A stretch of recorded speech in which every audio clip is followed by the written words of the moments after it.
Tumingin ka sa aking mga mata.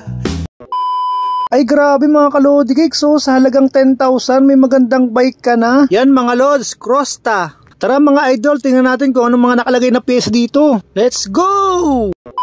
So ito mga idol, yung kanyang sprocket, napakaganda at napakalaki. Naka 12 speed pala to, na 1150 teeth. Ang gandang gamitin ito sa mga ahon mga idol. Ay siguradong hindi ka mabibitin sa sprocket na to.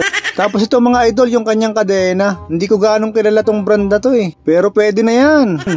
Tapos ito pala mga idol, yung kanyang RD. Yan po mga idol ang RD niya oh. Ay grabe mga idol, naka L2 pala yan. Yan oh, AX L2. Sana all. Tapos ito naman mga idol, yung kanyang crankset. Naka 1x na yan mga idol. Tapos naka 104 BCD pa. Tapos ayan yung brand niya, Donglo. Tapos ito naman yung arm niya, Crosta. Yun nga lang ang problema dito mga idol, hindi siya naka-halotech, sayang. Bali ito ay naka-square type lang. Pero okay na rin naman at naka-cell bearing. Tapos ito pala mga idol yung chainring niya, 3040 CNC. Tapos ito naman mga idol yung kanyang shifter, L2AX. Ay grabe mga idol, di ko napansin, naka-hydraulic na pala to. Sana all naka-hydraulic na pala to, pero ang brand niya ay, kung hindi ako nagkakamali, alam ko Sensa to eh, yung model na ganito. Tapos ito naman mga idol yung stem niya oh, machong macho.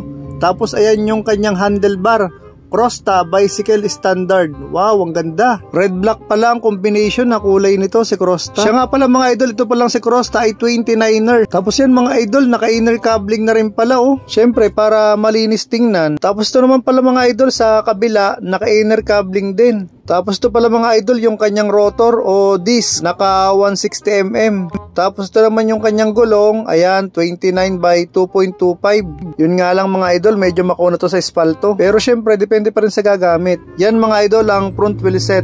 Tapos ito naman mga idol yung rear wheel set niya oh. Ang ganda. Tapos ito pala mga idol yung gulong niya oh. May kulay sa gilid, kumbaga sa maxis naka-tanwol. Tapos ito naman mga idol yung kanyang disc o rotor sa likod, 160mm. Yan mga idol yung kanyang saddle. Red black din yung kanyang combination, tapos Crosta din yung brand. Tapos ito naman yung kanyang seat post. Yan oh. Crosta din ang brand, alloy na. Tapos yan yung kanyang seat clamp, alloy na rin. Tapos ito naman mga idol yung kanyang fork oh, Crosta.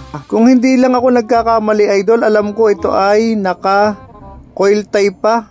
Yan, may lock in, may lock out. Tapos mga idol, ito naman yung clearance sa gulong. Clearance ng gulong sa may fork. Tapos ayan mga idol, yung hydraulic caliper. Tapos ito naman mga idol, yung hub niya. Ayan, walang brand. Siguro hindi pa naka-seal bearing to. Pero okay na rin sa ganitong presyo. Hindi ka na rin talo dito. Tapos mga idol, ito pala yung pedal niya. Bundi ka nang makalimutan. Sa halagang 10,000 mga idol, sulit na to.